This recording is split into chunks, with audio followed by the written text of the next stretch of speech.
আসসালামু আলাইকুম রহমতুল্লাহি ওয়া বারাকাতুহু। আল্লাহর শান্তি, দয়া এবং রহমত আপনাদের সকলের উপর বর্ষিত হোক। ফাইনালি বাংলাদেশ নেদারল্যান্ডসকে হারালো এবং টি-20 এবারের বিশ্বকাপ আসরে সুপার 8-এ খেলার যোগ্যতা অর্জন করলো। অভিনন্দন বাংলাদেশ ক্রিকেট দল। আর এই জয় নায়ককে, যাকে নিয়ে গত কিছুদিন ধরে বাংলাদেশ ভক্তরা, নেটিজেনেরা সমালোচনায় পুরো ধুয়ে দিয়েছিল, সেই সাকিব আল হাসানই বাংলাদেশের জয়ের নায়ক। যদিও বোলাররাও কিন্তু ভালো বল করেছে। রিশাদ হোসেন ভালো বল করেছে, 3 উইকেট পেয়েছে। তারপরে তাসকিন আহমেদ ভালো করেছে, 2 উইকেট পেয়েছে। মাহমুদুল্লাহ রিয়াদ 1 ওভার করে একটি উইকেট পেয়েছে।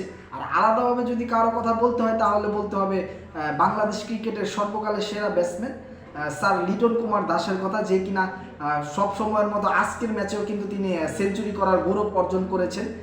অবশ্যই তাকে অভিনন্দন জানার দরকার। তার এই রেকর্ডগুলা যেভাবে তিনি একের পর এক সেঞ্চুরি করে যাচ্ছেন লিটন কুমার দাস, তার এই রেকর্ডগুলা আশা করি সবসময় বাংলাদেশের ইতিহাসের প্রতিটা মানুষের হৃদয়ে স্বর্ণের অক্ষরে লিখিত থাকবে এবং গিনিস বুকের যে রেকর্ডটা আছে, গিনিস ওয়ার্ল্ড রেকর্ড, সেখানেও লিপিবদ্ধ হবে বলেই আমরা আশা করি। তারপরে ম্যাচে ফিরে যায়। সাকিব আল হাসান বাংলাদেশের ম্যাচের নায়ক, যেখানে এই বাংলাদেশের অধিকাংশ ব্যাটসম্যানরাই আসা যাওয়ার মিছিলে ছিল, কিন্তু এক প্রান্ত আগলে রেখে খেলতে থাকেন সাকিব আল হাসান। তিনি আনবিটেন 64 রান করেন এবং এই আনবিটেন 64 রানে তার 4-এর মার ছিল 9টা 4 তিনি মেরেছেন। পাশাপাশি তামিম সেও ভালো ব্যাটিং করেছে। মাহমুদুল্লাহ রিয়াদ সাইলেন্ট কিলার, সেও ভালো বল করেছে। সে সময়ে জাকির আলীও ভালো ব্যাট করেছে। আর ওই যে প্রথমেই তো বললাম, সবচেয়ে ভালো ব্যাট করেছে লিটন কুমার দাস। আজকেও তিনি সেঞ্চুরি মারার যোগ্যতা অর্জন করেছেন। তারপরে 159 রানের টার্গেট যখন হয়, তখন বাংলাদেশের বোলাররা কিন্তু একটি মজবুত হৃদয় পায় বা দৃঢ় মনোবল পায় যে না, আমরা ভালো বল করে এই রান ডিপেন্ড করার যোগ্যতা আমরা রাখি, এই রান আমরা ডিপেন্ড করতে পারবো। অন্যদিকে বাংলাদেশের যে ডিপেন্ড করতে পারবো, এই রানটা কিন্তু হয়েছে একমাত্র সাকিব আল হাসানের জন্য।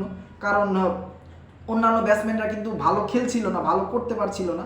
যেখানে সাকিব আল হাসান তার যে অফ ফর্ম চলতেছে, সেই খোলস থেকে বেরিয়ে এসে বাংলাদেশের জন্য অসাধারণ একটি ইনিংস রান এনে দেয় এবং নেদারল্যান্ডসের বিপক্ষে বাংলাদেশ একটি ফাইটিং স্কোর পায়। আর আরও একটি কথা, বাংলাদেশের বোলাররা কিন্তু প্রথম থেকেই যে খুব ভালো বল করছিল সেটা না, তবে প্রথম থেকেই কিন্তু বাংলাদেশের বোলাররা নেদারল্যান্ডসের ব্যাটসম্যানদের অনেকটা আয়ত্তে রাখার চেষ্টা করছিল এবং অনেকটা সফলতাও পেয়েছিল। আর ম্যাচের যদি টার্নিং পয়েন্ট বলা হয়, তাহলে ম্যাচে আমার কাছে মনে হয় সবচেয়ে বড় টার্নিং পয়েন্ট 111 রানের সময় ওই যে রিশাদ হোসেনের 1 ওভারে পরপর 2টি উইকেট, এইটাই ম্যাচের সবচেয়ে বড় টার্নিং পয়েন্ট বলেই আমার কাছে মনে হয়। আর আরও একবার বলতে হয় যে বাংলাদেশের যে গ্রুপে যে প্রতিদ্বন্দ্বী আছে, সাউথ আফ্রিকা মোটামুটি নিশ্চিত সুপার 8, তারপরে শ্রীলঙ্কা অনেকটাই ছিটকে গেছে সুপার 8 থেকে, রেসের লড়াই থেকে। তারপরে নেদারল্যান্ডসও বলা যায় ছিটকে গেছে। তাইলে মোটামুটি বলা যায় যে এই গ্রুপ থেকে সাউথ আফ্রিকা আর বাংলাদেশে যাবে। আশা করি বাংলাদেশের যে পরের ম্যাচটা আছে নেপালের সাথে, সেই ম্যাচও বাংলাদেশ খুব ভালো ব্যবধানে খেলেই জয়লাভ করবে বলেই আশা করি। আরও একবার once again congratulations Bangladesh cricket team. আর সমালোচনা না করে তাদের পাশে থাকার চেষ্টা করুন। আজকের ভিডিও এই পর্যন্তই। যদি আল্লাহ আমাকে হায়াতে বাঁচিয়ে রাখে, ইনশাআল্লাহ পরবর্তী ভিডিওতে আবারও দেখা হবে, কথা হবে। আসসালামু আলাইকুম রহমতুল্লাহি ওয়া বারাকাতুহু।